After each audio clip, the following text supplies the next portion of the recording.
Hello, everyone, and welcome. Thank you so much for joining us this evening. My name is Kendall Lucas, and I am thrilled to be the Director of Alumni Relations here at Point Loma Nazarene University. And I am so glad we get to at least gather with you this way. We may not be in person, and that is a true miss for us. It's something we miss. We miss having you here on campus. But we are happy to see your faces tonight. So I do encourage you to turn on your camera so we can see your faces. It's something that we made an intentional decision about here at the Alumni Association this year is we want to see your faces. We want to host our Zoom meetings in this way so we could see you. So welcome. We're so thrilled you're here joining us in the Research Associates. I do want to just bring a welcome from the Alumni Association as well as Research Associates and give a great thank you up front to our wonderful speakers this evening. We're going to get to hear from Dr. Matu Rafay, our chair of the chemistry department, Dr. Dawn Page, the chair of the biology department, and as well as Dr. Christopher Kadelka, the professor of biology. I'm so grateful. Thank you to Research Associates and for all who've made this possible. Mike McConnell, I know you had a hand in this somewhere, always. So thank you. And Rick Bravo, our leader of the Research Associates, grateful that you are all here. I'm going to throw it over to Matu at this point. Hi, everyone. Let me just share my screen and we can get started. It's good to see some familiar faces, even on Zoom. All right.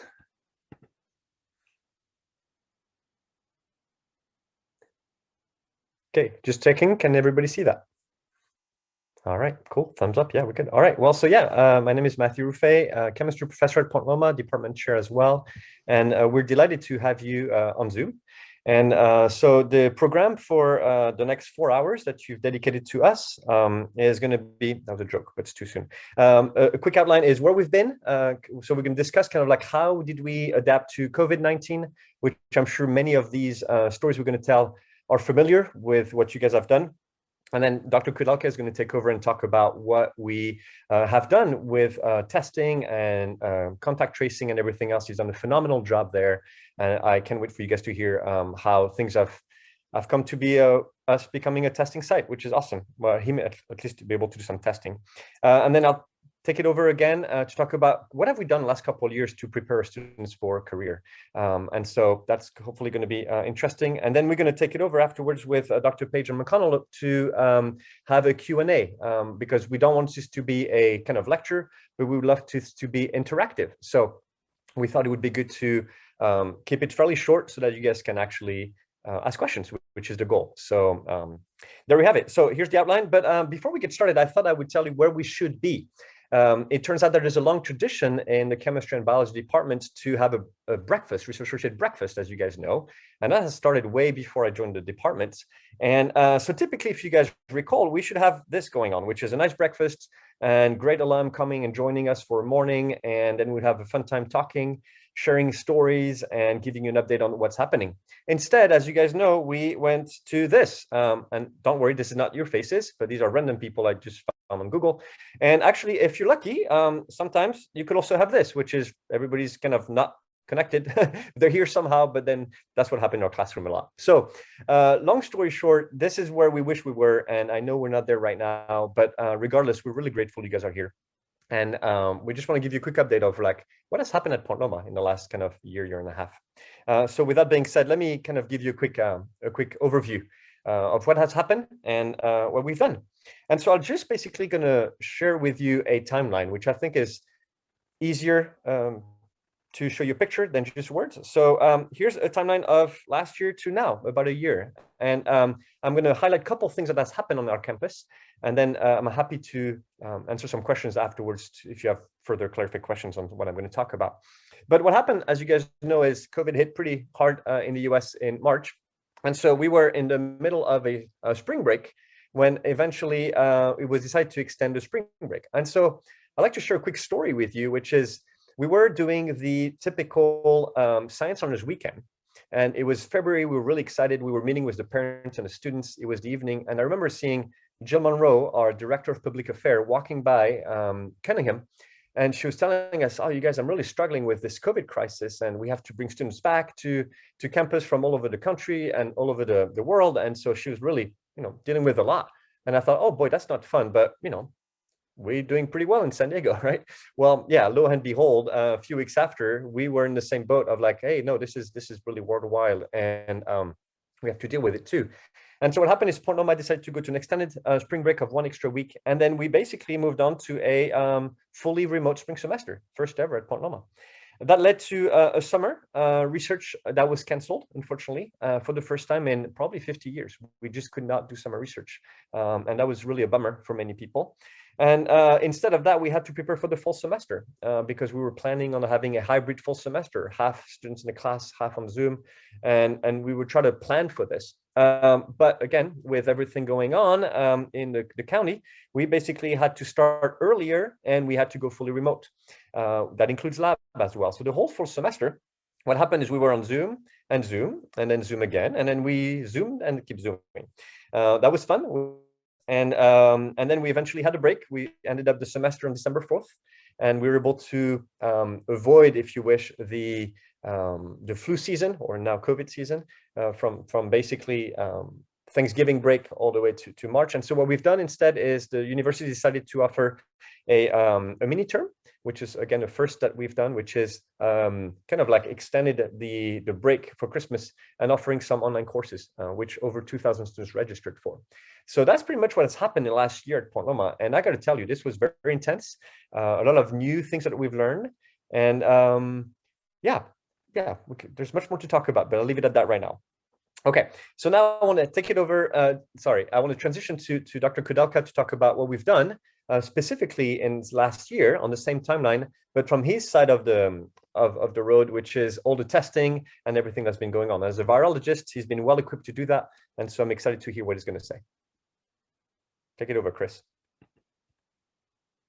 All right, so welcome all. I'm going to share my screen. As students tell me, you can't share your screen without first announcing you're going to share your screen, so I have to keep up with that tradition. All right, so hopefully you're seeing slides. Yes? All right, cool. So I'm going to take this from the approach of what happened kind of logistically with all this, because I think as scientists, this is kind of fun. I'm probably the only person who gets excited about a pandemic. I feel bad that one occurred, but it's actually incredibly intellectually stimulating. So that part's been kind of interesting for me. And so I'm going to generalize a lot of these movements of how we made different decisions and things and how we're moving forward. Again, these are big generalizations, and this is the work of many dozens of amazing people. So don't think that this is something that is confined to a small group of people. This was really a lot of people working very, very hard together. And so we'll talk a little bit about kind of what our COVID preparation looked like. And so as we were moving into the fall, we were working on this through the spring and summer of what is the fall going to look like? And what our metrics were is we definitely saw worsening case numbers and percent positivity. So we knew this was steadily getting worse, right? We had that second little wave, but it was still just increasingly becoming a bigger issue. We knew there was going to be a big winter wave coming. So just from studying previous pandemics, we knew that was going to have a huge impact on us. At that time, when we were discussing this was still the debate between droplet and aerosol transmission. I don't know if you guys remember that, where everybody was worried about surfaces. People were scrubbing their fruit they brought home for 30 minutes to make sure it was clean. And we thought face shields were one of the better ways to protect yourselves. And so it was just during this transition where we really started to talk about aerosolization and masking and what to be worried about there. So this was kind of during that time. We knew that travel absolutely increased the COVID risks, and we'll see this play out in a little bit. And at this time, there was still a lot of shifting of who's making the rules, right? We saw the CDC say some things, we saw the national government say some things, we saw the state government say some things. And so it was this weird moving around of who really has control, who doesn't. And so guidance was shifting incredibly quickly. So with this, we plotted out an initial response. And so our first big move was to shift and condense the academic calendar. And so Matua referenced this already. We actually started the fall semester early in mid-August. We ended all of the classes. We moved that to end before Thanksgiving so that we could send students home. prior to the Thanksgiving break. What we didn't want to do was send a whole bunch of people home all over the country. Hey, come back for finals, and then send you home again. That's just basically spreading a petri dish all over the place. And so we didn't want to do that. At that same time, knowing the winter wave was coming, we also already delayed our spring start to March 1st, hoping we could end up kind of not in the middle of that wave. And now it looks like that ended up being a very good call, because we're approaching red tier as we speak. The big kick was, as we were about to start the fall semester, about 2 weeks before, California kind of dropped in the tiered system, and we were in purple, and they're like, you can't have school. So we all had to scramble. I know many students were disappointed, faculty were kind of disappointed. And from there, we were able to pick up some of the guidance, and then we also wanted to initiate our own surveillance testing. And so we'll talk a little bit about that. I think one of the best things to do for comparison here is to look at kind of the fall and the spring, and this will teach us about a lot of the lessons learned. So if we're looking at the fall, we did welcome about 400 residential students. So we did have students on campus. They weren't able to actually take classes face-to-face, but they were here. Some of them had housing instability or internet instability or other reasons where being here was a giant advantage, and we wanted to support those students as much as possible. A lot of employees went remote, but quite a few were still regularly coming to campus. So we now have a campus of 500 to 600 people around in the fall. When it came to mitigation at that point, right, we're doing the masking and distancing. Then as we moved to aerosol, we got a lot more into kind of HVAC. And so, you know, the last thing I thought as a virologist is I'm discovering HVAC and the wonders of heating and cooling, but that's where we had to go. And so we switched out all of our filters to MERV 13 filters, which are basically hospital grade filters. We even added UV irradiation into some of the central HVAC to sterilize the air within there, and a whole bunch of new cleaning protocols just to help mitigate the spread. When it came to quarantine, and we'll come back to our fall quarantine in a second, we had a little bit of designated quarantine rooms, but mostly it was kind of in-room quarantine. Because we had such a low population, we could ask students to basically shelter in place, and it was a pretty comfortable situation. Wellness at that time had about 2.5 full-time equivalents of medical staff between doctor and nursing. So that's where we were at, and that was working for that amount of population. And then our testing at that time was all outsourced. So in the fall, this was still the time when if you put in a test, you didn't know if you were going to get results back in 24 hours, 48, 72, or even sometimes longer. And so that was all outsourced, and we didn't have very much control over it. But at the same time, we really wanted to do this surveillance testing, and we were able to come up out of research from UCSD to this number of 25% of the population per week. And that number just kind of feels picked out of the air, but it's actually really excellent research from Natasha Martin at UCSD. She's kind of my current virology hero. She does all this great mapping and epidemiology. And what she figured out is on the UCSD campus was that if they tested about 25% of their population a week, even if no one came in, basically being people actively symptomatic, coughing all over the place, never came in, you should be able to catch an outbreak before it ends up at 10 people. Well, if you do remember in the fall, we did have a small outbreak. The actuality of that was it was actually 3 simultaneous small outbreaks, and it went to 18 students. So it did exactly what it was supposed to do, right? So we felt pretty good about that. The problem with that is it's all outsourced, and the costs are going to be pretty high. We'll do a cost comparison in a second. Then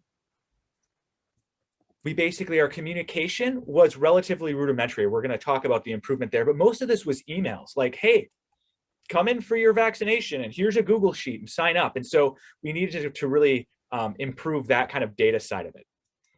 And so as we moved into the spring, so this is kind of the middle of the fall to the end of the fall, we're like, okay, how can we make much better steps moving into the spring? And so as we're doing this, we're seeing the winter wave, which was actually the 3rd wave, and it was much worse than anticipated, right? Nobody was really expecting to see those kind of numbers. And we saw that flushed out with the idea of hospitals, you know, having less than 20% of their ICU beds. I mean, it was really scary at different points. There was more excessive holiday travel than people predicted, especially based on human actions ahead of time. But Thanksgiving and Christmas turned into all bets are off, and the majority of people who would travel still traveled. So that did a few things. It increased spread, but also it started to mix local epidemiologies. So you were able to take the local situation in San Diego and have somebody inoculate New York with that local epidemiology and vice versa. So the excessive holiday travel kind of became problematic. Late in the winter, kind of into the spring, we're seeing about 50% of COVID cases are age group 20 to 39. So now we're saying we're taking the most infected group and let's bring them safely back to campus. And so there's some mitigation there in thoughtful pieces to consider. And we all feel this. By the winter, we were all feeling COVID fatigue, and we still are, right? I mean, those loads are incredibly heavy. And what we really also saw was there was uneven household strain, right? People might have lost family members, people might have lost jobs, people might be taking care of elders they wouldn't normally be. If you have any children or younger brother and sister, you might be helping with homeschool. And so there's just this extreme amount of uneven load and fatigue and unique problems that we had to help solve. Add that to, as COVID continued, it became a very politicized issue. And so clear messaging became more confusing. And so as we look across a broad swath of our students are looking at many different news sources. And so the news that was coming into them could often give conflicting views of what's going on with COVID. All right, let's get to the happy stuff. As we're moving in here into December and January, we definitely have an increasing vaccination rate. So I just checked the numbers. If you go to the San Diego COVID dashboard on vaccines, it gets updated at about 5 p.m. every night. We have 17.9% of the San Diego population with their first vaccine. So almost 1 in 5 people have had their first vaccine. 5.5% of San Diego County is fully vaccinated. So 1 in 20 people are fully vaccinated. So we're doing a great job with this. We also know that Johnson & Johnson's EUA is probably coming out on February 26th, which will push an additional 10 million doses already ready to be shipped into these numbers. So we're seeing this move relatively quickly. Interestingly, the third wave dropped off quicker than expected. Right? No one really expected us to be approaching red the way that we are right now. The best metric for measuring kind of spread right now, most people believe, is percent positivity. And so if we look at where we were in really bad periods, we're looking at about 20% positivity. We've been under 7% positivity in San Diego County for about a week, which puts us definitionally into the red tier. We weren't really expecting to be moving this quickly out of the purple to red, but it's been great news. So we see increasing vaccinations, which have helped with that, and a quicker third wave drop off. So when it comes to this spring, this is what it looks like. We have about 1,400 residential students we're going to welcome here. In addition, we have quite a few students choosing to do remote, but we're going to have about 800 commuter students and about 500 employees. So we have a much more significant population.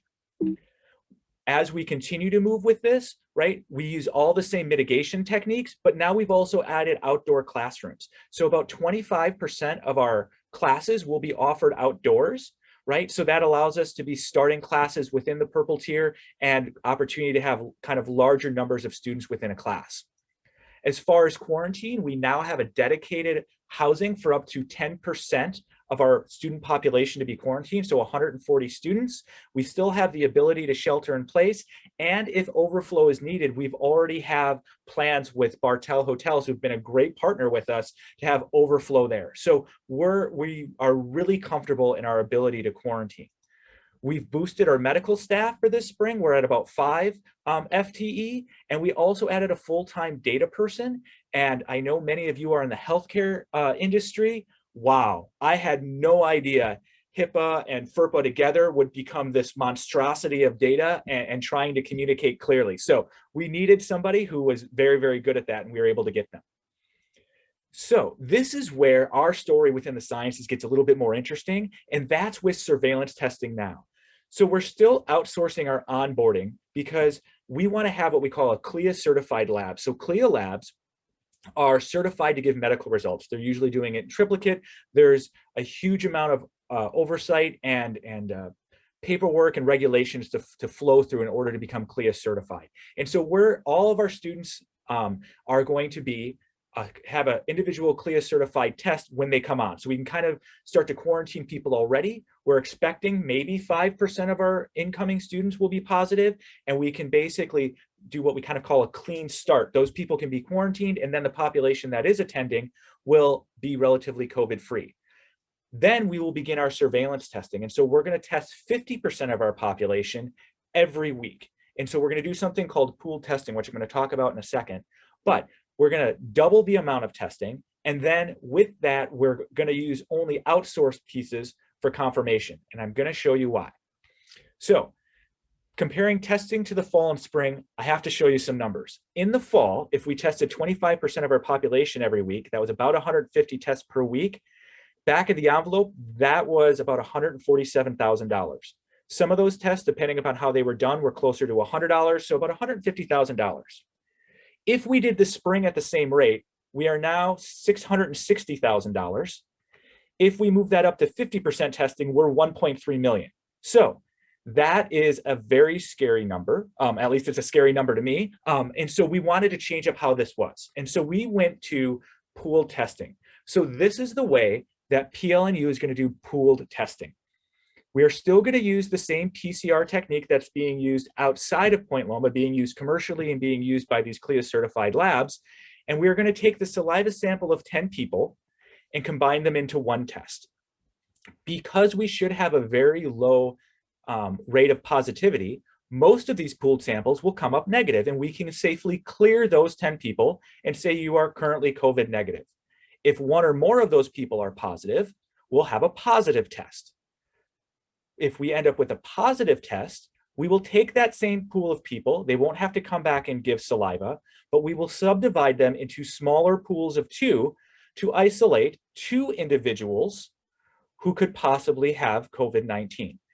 We have to keep it at 2 because we are not a CLIA certified lab. And without being a CLIA certified lab, we can't do a 1 test to 1 person test. We scientifically can, we legally cannot. So it's not a technology issue, it's just where we stand legally. The other part of this is the speed of what's going on. When we outsource something, we can only ship it out once per day. And even right now, it's 24 to 48 hours. What we're going to be able to do with this is you can literally deposit a sample at noon, and at 6 or 7 p.m. that night, I can identify who those pools of 2 are. So we went from a 24 to 48 hour lag to a 6-hour lag. And so this is going to be really a great way to keep our population safe. And this is the part for the mathematicians to love. When we do this, we're able to really drive down the cost. So instead of 1.3 million, and again, there's some startup costs that we're going to talk about in a second. Just the actual reagents for the test ends up being between a quarter to 50 cents per test. So now we can do that same test instead of 1.3 million between $5,000 and $10,000, right? And so that's a much more palatable in addition. But we can only do this because of where our alumni and research and associates have put us. This was physically not possible in our former science building. So the push that alumni and research associates have done, along with the prestige that you've all built to help us get to this point and be able to have a building like this, enables this to be possible. And so I really see this as a success of the entire PLNU community, and it's really kind of resting on the shoulder of giants, right? This just wouldn't be possible. The fact that we would have a biosafety level 2 lab, the fact that we'd be able to have the technology in order to do this, that we would have a research program, and that's why I have a picture of some of our summer research people, that we can bring students into this. So with this, Dr. Page and myself, who's also on this I guess call, I don't know, what do you call these video conference? We're going to actually be welcoming 12 students into the lab who will be doing this testing with us. So this is a way, even though, as Matu said, that we lost summer research, I don't know of a much more applied summer research experience you could have than this right here. So they're getting, especially for our students who are pre-health or want to go into industry, this is absolutely an excellent opportunity for them to kind of cut their teeth in this kind of technology. And also, if you happen to have someone you know coming to Point Loma, our communication has also gotten much better with this. Along with our data person, there's an amazing phone app where you're going to be able to log in, look at your results. There's going to be emails, there's going to be text messaging, all of that kind of stuff. So communication is going to be significantly better. So we have literally moved just miles from where we were in the fall to here. And as we've worked with the county, we just had our last meeting on Tuesday. Their quote was they literally called our plan top shelf, and that it should be kind of an exemplar within San Diego. So that sounds really well. And I think again, it's the work of dozens and dozens of people. So that's where we are with kind of testing and things. And so that's very small focused, right? I mean, as much as we're maturing students and unlocking their amazing abilities, those have much longer ranging effects. And so Dr. Ruffey is going to talk more about that. So yeah, so thanks for listening. Thank you, Chris. That was very insightful. Let me share my screen again, and then we can move forward a little bit and wrap up this discussion before going to Q&A. So what I'd like to do for the next few minutes is really tell you, like, in the last few years, with the kind of parenthesis of COVID, we've tried to think about how do we help our students get ready for different careers. And there's a couple of things you guys know as alums and board members that we've done, but there's some things we've been really thinking about is how do we make sure that our students who come to Point Loma in chemistry and biology graduate with a degree that is really helps them get to where they want to go, prepare them for what they're called to do. And so I'd like to show you a couple of things we've been thinking about in the last couple of years, and hopefully answer some questions afterwards. Before we do that, I thought it would be helpful for you to kind of get a closer look at what San Diego is about, because it turns out that in San Diego, there's some specific, unique things that happens that when students come to Point Loma, if it's a pretty localized college as it is, there's many things in San Diego that we can actually tap into to help make our degree perhaps even more, what's the word? More applicable, if you wish. So getting a great education is always worth it. But if you can have a great education that's tying to understanding what's out there, I think it's even better. And so that's what we've been thinking about lately. And so I thought it would be helpful to kind of do a quick closer look at San Diego. So here's some data I was able to collect through a program I did last year, and it's from SENDAG. And this program kind of gives you some good, this data gives you some good information about what San Diego is about. And some of you might know that, some of you might not know this. So let me just walk you through a couple of slides of data before we make some conclusions. San Diego, 3.3 million people. You can see the medium age, the fact that people are pretty well educated compared to the US average. You can see the global impact, right? When you focus on here, the fact there's like $16.5 billion of spent for visitors. Couple of things to highlight as well is, like I said, is it's a pretty rich city, right? With a decent income compared to the US. So this is basically what's happening in San Diego. And so with that, we basically have to see what sectors are driving the economy. And if you take a look at what sectors drive the economy as of 2018, a lot of it, as you can see, is specifically the innovation sector. That's doing really well right now. Of course, tourism and military are doing really, really well in San Diego. It's a very big military town. And tourism, of course, that makes sense with the beaches and everything we have. But also, we don't want to forget the healthcare that is here and doing really well as well. And so this gives you an idea of like, what are some jobs that are trending in San Diego? What's happening in the greater San Diego County area? And for me, I think these data impacts how we think about what we do in our classes and how we think about how we shape our students before they graduate. So a little bit more data as well. If you think about San Diego and specifically on the innovation part of it, so we talked about military, tourism, and innovation being the top one. A couple data points here that could be helpful for you to see. For example, I don't know if you guys knew this, but San Diego is #1 in the most patent intense region in the US and 3 in the world. That's pretty phenomenal. One of the things I want to highlight as well here, it's one of the best places to launch a startup, right? It's a very entrepreneur town. In San Diego. And one more thing that's really key, I think, for us specifically is this one, is the 3rd biggest biotech hub in the US, right? You have Boston area, you have San Francisco, and San Diego is one of the biggest biotech hub. And you have amazing companies doing amazing things. In terms of numbers, we can even highlight, there's like 78,000 employees in San Diego. And if you look at the revenue streams and the growth of those sector, it's phenomenal. I mean, we're talking about 288% over from 1990 to 2015. So that gives you an idea of like what's happening in San Diego. And with that being said, as you guys know, Point Loma is not the only university in San Diego. There's many others, and that contributes to the economy and the growth. More specifically, here's a map of what's going on around. So we have UCSD, everybody knows UCSD, San Diego State on the east side, Point Loma, of course, and many other universities. USD is not too far from us, and many community colleges, all doing good work educating the population around San Diego. And of course, our campus is here. This is a nice view that I was able to get. And of course, for the science folks here, which is all of us, is kind of looking at the new science building, which Dr. Kudalka talked about as being really something that helped us moving forward. But we're part of this network of universities, right? And what we're doing is I think unique in the sense that we have this faith aspect to how we do education.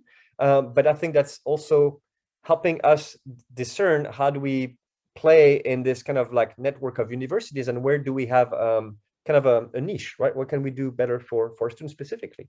So that's just to give you a perspective of what's going on around San Diego. So the question becomes, okay, so knowing all this data, knowing what's happening around San Diego, and knowing that a lot of people want to stay local, how can we think about preparing students for the workforce? And I think this question is a question that needs to be revisited pretty much every 5 to 10 years, because the world is changing so fast. Companies go up, companies go down, that it's really worth thinking about it. Now, when I say, how do we rethink this?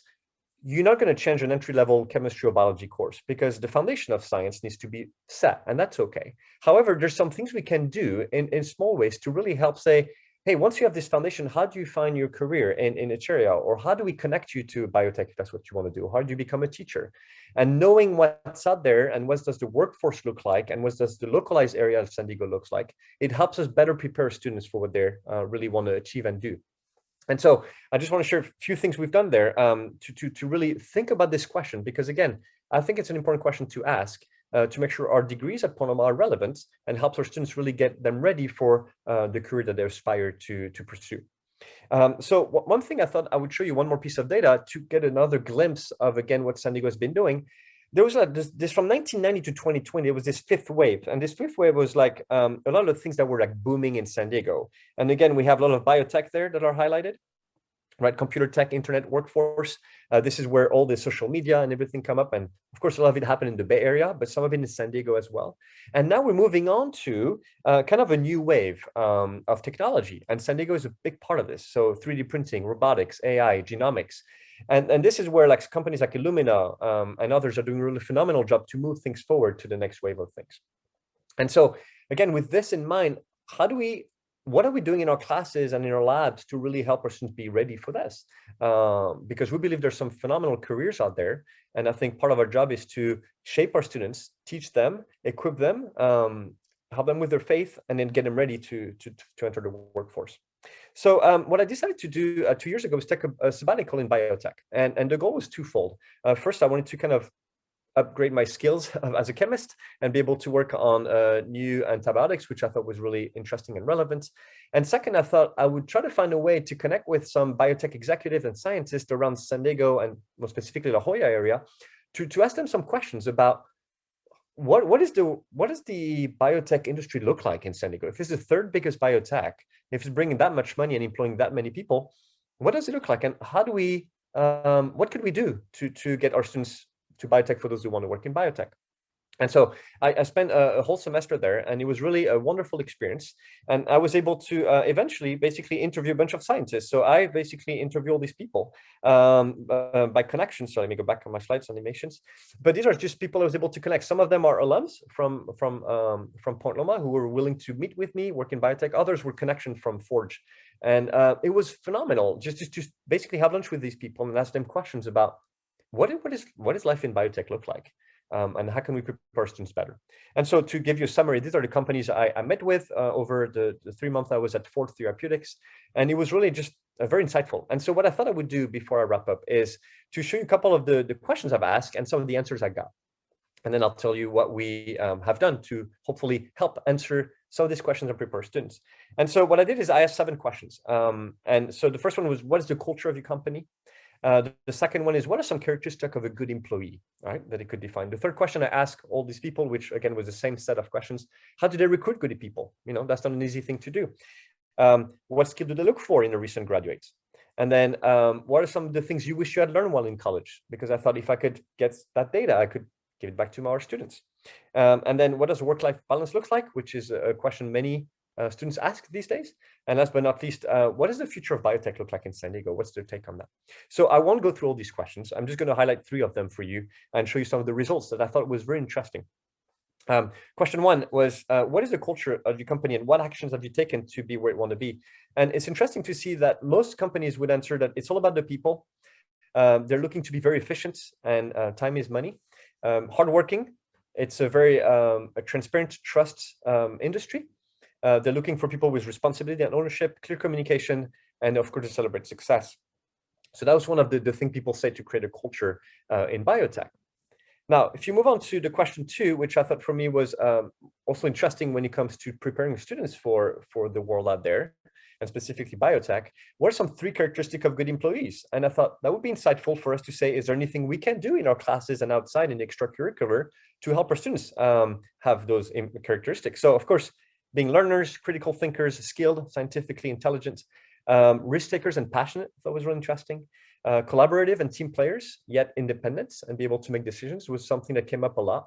And I know at in the science departments, we've done a lot of work to help our students in the classes to actually do teamwork so that they can be prepared to work with each other, which is a key thing, I think, for this industry. Hardworking yet flexible. Humble and kind, don't be a jerk was a really interesting thing someone said to me. It's like, just don't be a jerk. And I thought, yeah, that's true. There's some good truth to that. Not just for biotech, actually. High integrity, which I think fits well with the students we have at Point Loma. They have a lot of high integrity, and this is phenomenal. And I think that's linked to the faith aspect. So this was for question 2. I'll go through one more. This question 4 I thought was great. What skills do they look for in the recent graduates? And be able to, so here's a list here of like, be able to manage their time, display great character, be able to be centered and grateful, having relevant experience, be able to network, and admit mistakes and be detail oriented. So I thought this was really interesting. These are things I think we can take, reflect on, and perhaps think about ways to integrate them in our curriculum, or at least in the way we think about how we educate our students. And so I'll do one more. The future of biotech in San Diego, I think, is pretty bright. I'll go pretty quickly on this one, but people really think it's a really good thing in San Diego to be there. It's a very entrepreneurial culture as well. So with that being said, what have we done to prepare students? Dr. Chung, who's here on this call, has done a phenomenal job with the pre-health. She's done some conferences. She has a specific course for them. She does interviews. I literally stole her some pictures from her Instagram of what she does. And this is one of the key things we do, I think, at Point Loma in the sciences very well. A lot of our students come in a pre-health. And I think this is a phenomenal job that is being done by Dr. Chung, that to really say, how do we prepare them well? Between interviews and conferences, I think this has been something that is a highlight of what we do. And I'm really grateful for the work she's doing, because I think it really helps our students who look to get into med school, pharmacy school, vet school, dental school, and to get really well prepared and equipped for that. But for those who choose other things, other careers like teaching or biotech, like I just mentioned, we've done some career events as joint departments, and that's been really cool. So this is an event we did a couple of years back with some alums, and it was kind of a roundtable discussion where they could just talk to different alums about what they have done and why did they choose their path. And seeing our students be able to interact with alums who were in their seats a few years back was really impactful. And so we hope to do more of that in the future. We've also created a LinkedIn group back in 2017. And so this is a private group that we put together. And now there's about 523 members, which I'm really excited. I try to grow it on a regular basis. And so what this is doing is basically answering some of the things I've heard in biotech. It's all about network. It's all about who you know. So I thought, well, let's create a network of people who can get to know each other and support each other. Well, it turns out this is going on. If you look at some of the messages on the LinkedIn right now, you have some people say, hey, there's a job in my company. I'm happy to refer you. And that's a phenomenal thing, because if someone knows you, you know you have an access in the door. One of the things I learned in biotech was some people don't even post their jobs. They just call their friends who give them someone they can refer to get their jobs. And this was very true for many companies. They simply don't post a job to just go for it. And they just say, hey, do you know someone who could do this for me? And then they have reference, and through the network, they hire people. So I thought, what if we create our own network of alumni who are doing phenomenal things and help each other? So you can see a couple examples here, which I found like super cool. And the purpose of this is really to help our students as they graduate. And last but not least, of course, you guys know this, our summer research program as being a big key thing to really help our students get hands-on skills. And if you think about it, after 2 summers, they get about 800 hours of lab skills. And we have a reputation of students walking into a lab in biotech and being ready. And I think that's due to the very extensive lab experience they get in our courses and also during summer research program, which I'm really grateful for. And I want to reiterate what Dr. Kudelka was saying, which is the support from research associates has been a blessing for us to be able to keep doing this, and be able to mentor more and more students every summer has been amazing. So these are some of the things we've been thinking about. This is not an exhaustive list, but this is just one of the things we've been trying to process. What does San Diego look like in 2022 to 2025, and how do we better prepare students to get them ready for this new new environment, right? So with that being said, I'm just grateful that you guys have listened to us, and now I want to turn it over to Dr. Page and Dr. McConnell is going to help us with a little time for Q&A. So here's the Q&A time, and now we hope to hear from you. Hi, everybody. I'm Dr. Page, and there have been some questions that have come through, but if you do have more questions, please feel free to paste them in the chat and we will try and get to them. So one of the first questions that have come through is about the students that are involved in the COVID testing program. So Dr. Kudelka, can you please talk about how those students were selected and also how they are being trained and onboarded? Yeah, that's a great question. So what we were able to do is, as Dr. Page, who could equally answer this question, was as we were preparing for this in the fall, we had an application process very similar to the application process we have for summer research. And so one of the things that was really interesting, and I think this also pulls off to Dr. Ruffey's research, is one of the fun questions we asked was, how well do you accept being wrong, right? How coachable are you? How well can you redirect? And this became really an important concern for Dr. Page and myself, because we're going to be dealing with a human pathogen. And the last thing we want to do is put anybody at an increased risk. And so that humility level has to be really, really high. And so we had this application process. There were some metrics with it and what they were able to write. And then as a department, we started to have discussions about students, and we were able to come up with a list of 12 out of many, many amazing candidates. And so it was just, we had a smaller number that we could choose from. As far as onboarding, Dr. Page and myself have spent the majority of January and the beginning of February really getting ready to scale up. So we've troubleshot out the procedures, we've troubleshot the scaling. We have a wonderful addition, that full-time data person we talked about, Ty Maskowitz, has been amazing in helping us streamline this. We are now just using barcodes and all sorts of different pieces to speed this along and get results back. And so now that that is all prim and prime, we actually have students who are just coming onto campus right now, and next week is going to be intensive training. And so they're going to get training not only on the theory first. The next part is we're going to be using training on PCR so that they get a good feeling of what that is. Most of these students already have experience in PCR, but just want to make them remember it and just trying to brush up on some of those skill sets. And then we're going to be moving in kind of the biosafety level 2 training, where we teach them how to work with human pathogens. What are those types of conditions? And so we'll spend the rest of the week doing that and working with human saliva samples. So it's a lot of fun. We feel really prepared with them. If thinking about their safety was another major concern. So they're going to have N95 masks. We've been able to actually get them vaccinated as an extension of our medical team. So they're going to be vaccinated coming in so that the safety is even more improved. And we feel really confident that these students are just going to knock it out of the park. Great. Thanks so much. And I'd just like to add that the university bought us 2 brand new qPCR machines capable of multiplexing on 5 channels for this. So we are pretty excited about that as well. There's another question about what is the sensitivity and specificity of the saliva testing that you use in groups of 10, and how you handle that with group screening. And I mean, I will just say that we've done saliva samples that were fresh and also a month old in in groups of 10, and we've had really good success with that. So the sensitivity and specificity is actually really quite good, and we have no worries that we're going to be able to detect our carriers in the population. Another question that came in is, have faculty been able to continue their own research projects during this season? And I'll just start the answer to this question and then pass it over to Dr. Ruffey. So in biology, we've had a number of students who are still doing honors projects and also independent research projects through the Bio 4099 class. Those students were allowed to live on campus in the fall and also in the mini term, and they have been continuing those research projects with those faculty members. And then Dr. Ruffey, did you want to add to that as well? Yeah, the same is true for chemistry. I think some students have been able to come back in the fall and still be able to work in a lab because this was allowed, which has been great. So there's been, it's been slowed down, of course, right, with the workload, but it has not stopped, which we're really grateful for. Yeah. Another question has come through asking about how the School of Nursing has been partnering with us. So Dr. Kudelka, maybe you can address that question.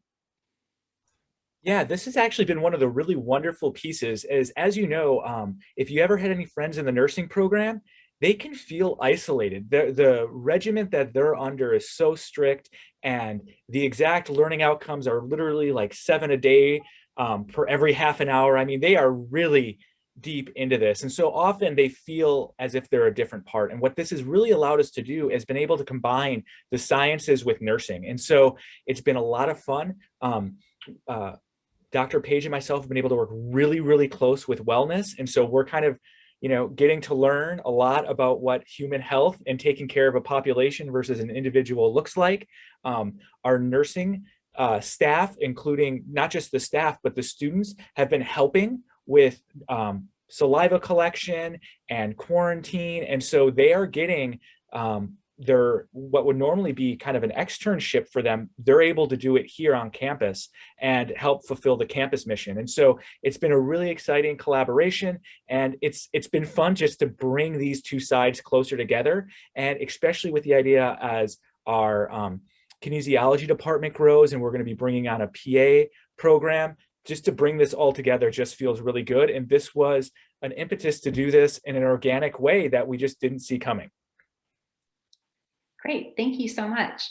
Another question that has come through is, what will the lab classes look like in the fall? So Dr. Ruffey, did you want to address that? Yeah, sure. So we are excited to actually have some labs face-to-face again in the spring, which we were not able to get in the fall, and we think it's important for the quality of our degree. And so what we're going to do for most labs, and I think this is true for chemistry and biology, is to have half-capacity labs. So what we're going to do is basically distill down the labs to what is the hands-on skill people really need to have. And so there's a variety of approaches that faculty are going to choose based on their courses and what fits better. But most likely it's going to be either having half the students for half the time. So you can have a rotation of two, so you don't have too many students at one time in a specific lab. Everybody will be masked and of course social distance. They can do the experiments, and after an hour and a half, the other group could come in. Or if the experiment requires more time, the idea would be to come every other week. And so you allow for half the students 1 week, the other half the other week. And so that way we can make sure the students are safe. Faculty will have KN95 mask as well. And we hope that with social distancing and be able to have access to the lab, students can really learn the hands-on experience in the spring and make sure that they don't have a whole year of no hands-on experience. So we're excited about that. And yeah, that's a really good thing. Great, thank you. There have been some questions that have come through about the PA program, which is on track to start in the fall. And there's a question about how the biology and chemistry departments are interacting with the new program. So for biology, several of our faculty have been asked to teach in the new program. And so far, one of them, Dr. Cummings, will actually be teaching some microbiology for the PA program in the fall. We are also hoping actually to have a little bit more bandwidth eventually to participate in that program, but those kind of discussions are ongoing. Dr. Ruffey, do you have anything to add to that? yeah, the same conversation have happened in chemistry as well, with courses like biochemistry potentially being offered in the PA program. And we most likely going to try to do it. We try to figure out, again, the faculty bandwidth and capacity, but this is definitely something we want to participate in and support. So absolutely. Another question has come in about how the alumni can support both research associates and the departments. So Dr. Ruffey, if you have any ideas there, and then maybe Dr. Kudelka as well. I'll let Dr. Kudelka start. I need to think. I mean, I think, right, there's kind of two pieces here, right? I think what Dr. Ruffey started in with the idea of networking, right? We're seeing that's becoming more and more important.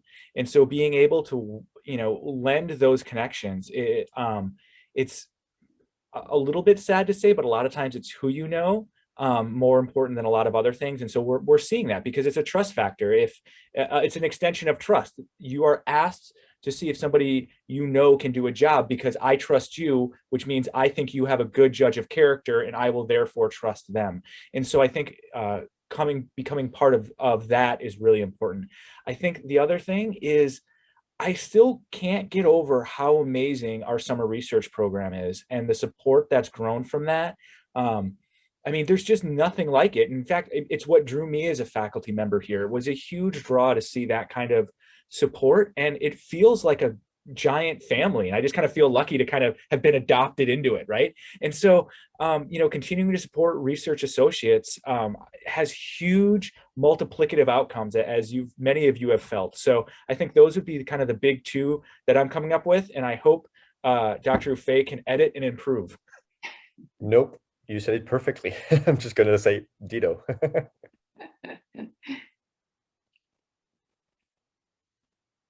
I'm just looking at the chat here, and Rick is saying that alumni can help by keeping connected, supporting RA, both with economics and the new endowment.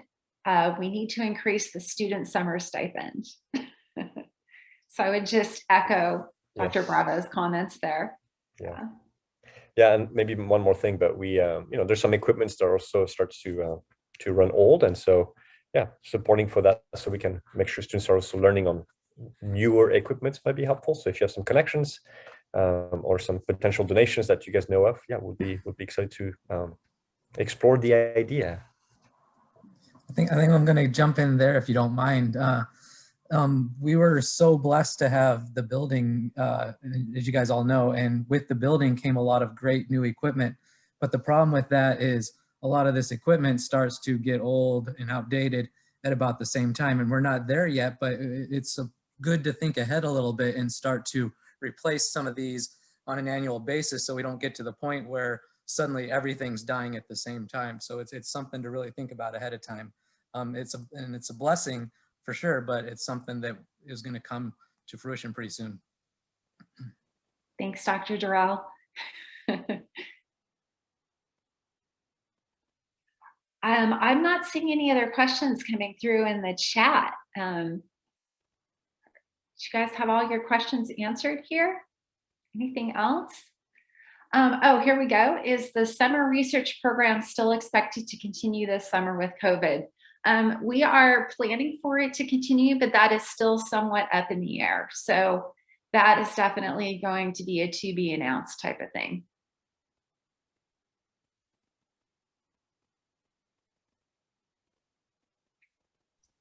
I mean, I think one of the last things that we really want to say is just thank you. I mean, the Point Loma is not what it is without its alumni, right? And so you continue to shine wonderful opportunities and praise and just goodness and wholesomeness and family back at Point Loma, and that has a huge impact on the students who are here now, on the faculty who are here now. And so just thank you. We can't just thank you enough for you continuing to be connected, your support, and coming back and visiting. And I can tell you in the chat, I'm getting all these little things like, oh, this is what I'm doing now, and just checking back in. It is just absolutely wonderful. So thank all of you, is what I would like to say.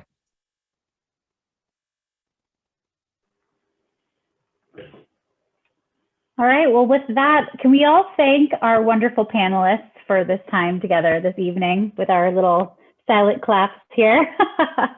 Thank you to each of you. In closing, just a few things I want to draw your attention to. There's a lot of conversation around the PA program, the new PA program that's coming. Dr. Brower actually talks quite a bit about the new building that we've recently purchased for the program during the State of the University address, which is recorded from this previous weekend on our homecoming website, pointloma.edu/homecoming. So you can go and learn more about the PA program there.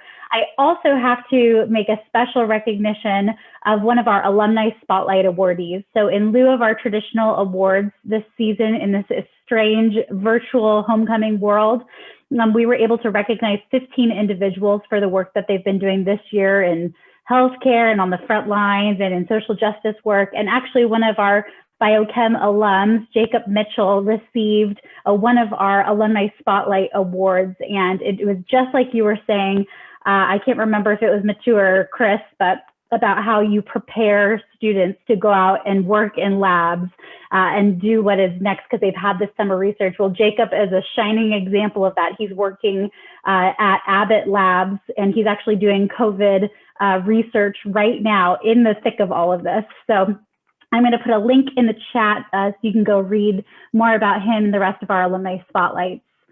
The last thing I want to draw your attention to, and then I will leave you to the rest of your evening, is that Dr. Mike McConnell spearheaded a wonderful effort to curate a collection of research associate stories with updates and photos from former and current research associates, alumni, and students. And we are going to be sending that collection of stories with you in an email after this to all the attendees here. It's also linked on the homecoming website as well. So if you are a research associate member and you haven't sent Dr. McConnell your story yet, I'm sure he would love to hear from you.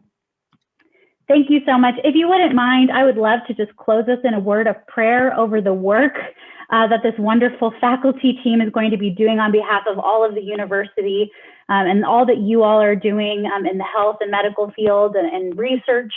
We are so grateful for you and the impact you have on Point Loma. So let's bow our heads in prayer. Lord, what a gift it is to be able to dive deeper into your creation and to understand in small ways the makeup of how you've created us to be. And God, I am grateful for these wonderful researchers and scientists and doctors and just these brilliant minds that are among us that are going out and using the gifts that you have given them in their lives to make an impact on the lives of others, Lord. That is a choice that we each have, is how we use the gifts that you have given us. And these people on this call tonight, Lord, I know are using it to your glory and your benefit, Lord, and I'm grateful for that. God, I pray for the faculty and students of Point Loma Nazarene University, especially in our sciences, Lord, as they really equip us to be able to return to work and return to school. I thank you for each of the ways that you have equipped them to lead in this pivotal moment in our history, God. And I just pray protection over them as they work so hard to keep our students and staff and faculty safe, Lord. Thank you for research associates and for their dedicated giving and care for our science students and for the university, Lord. The legacy on this Zoom right now, Lord, is just amazing. It's amazing to look at the faces and see the dedication and the wonderful legacy of Point Loma research associates here today. So with that, Lord, we give you all the glory, and we just pray your blessings upon us as we leave. In your name we pray. Amen. Thank you for being with us today. We appreciate it. Happy homecoming, everybody.